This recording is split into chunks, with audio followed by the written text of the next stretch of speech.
Nandigama sub జైల్లో పెండ్యాల గ్రామ YSR Congress party కార్యకర్తలను పరామర్శించిన జిల్లా అధ్యక్షులు దేవినేని అవినాష్, నందిగామ మాజీ శాసనసభ్యులు డాక్టర్ మొండితోక జగన్మోహన్ రావు, జగ్గైపేట నియోజకవర్గ ఇన్ఛార్జి తన్నీరు నాగేశ్వరరావు, పార్టీ రాష్ట్ర కార్యదర్శి ఇంటూరి రాజగోపాల్ చిన్న.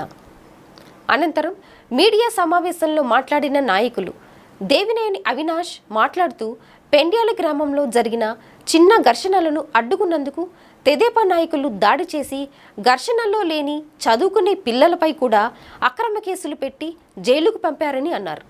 పోలీసులు సైతం అధికార పార్టీ అజెండాను మాత్రమే అమలు చేస్తున్నారని పేర్కొన్నారు. వాస్తవంగా బాధితులకు అండగా ఉండాల్సిన పోలీసులు అలా కాకుండా దాడికి పాల్పడిన అధికార పార్టీ నాయకులు చెప్పిన విధంగానే నడుచుకుంటున్నారు అని అన్నారు.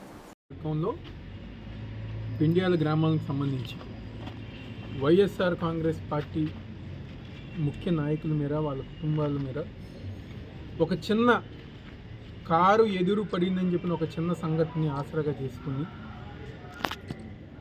ఎవరైతే అక్కడ ఉన్న కూటమి ప్రభుత్వ నాయకులు ఉన్నారో వైఎస్ఆర్ కాంగ్రెస్ పార్టీ నాయకుల మీద దాడి చేసి వీళ్ళు అడ్డుకుంటే వీళ్ళ మీద 307 పెట్టి ఈరోజు అక్రమంగా 7గురిని ఈరోజు జైల్లో ఉంచింది ఈరోజు కూటమి ప్రభుత్వం.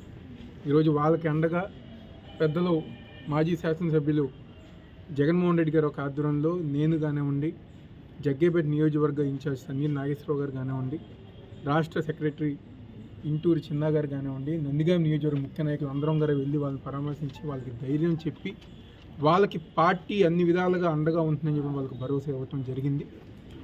ఈరోజు ఈ రాష్ట్రంలో కూటమి ప్రభుత్వం అధికారంలోకి వచ్చిన తర్వాత పోలీసులనే వాళ్ళ సొంత కార్యకర్తలుగా, వాళ్ళ సొంత నాయకులుగా ఉపయోగించుకుంది. వైఎస్ఆర్ కాంగ్రెస్ పార్టీ నాయకుల మీద, కార్యకర్తల మీద అక్రమంగా కేసులు బనాయిస్తాం కానివ్వండి, లేకపోతే 5 సంవత్సరాల క్రితం ఇందాకే మా డాక్టర్ గారు చెప్పిన విధంగా దాంట్లో ఏముండదు, ఏదో చిన్న కూటమి ప్రభుత్వానికి వాళ్ళు సూపర్ 6 ఇవ్వలేదు కాబట్టి అది చేయలేరని చెప్పి అడిగితే దాన్ని గారు ఈరోజు పోలీస్ కేసులు పెట్టి సోషల్ మీడియా కార్యకర్తల నాయకులను వేధిస్తున్నారు. ప్రతి జిల్లాలో, ప్రతి నియోజకవర్గంలో ప్రతి ఒక్క వైఎస్ఆర్ కాంగ్రెస్ పార్టీ నాయకుల్ని, కార్యకర్తలను వేధించే విధంగా ఈరోజు కూటమి ప్రభుత్వం ముందుకెళ్తాం. దీన్ని పోలీసులు ఆసరాగా తీసుకుంది.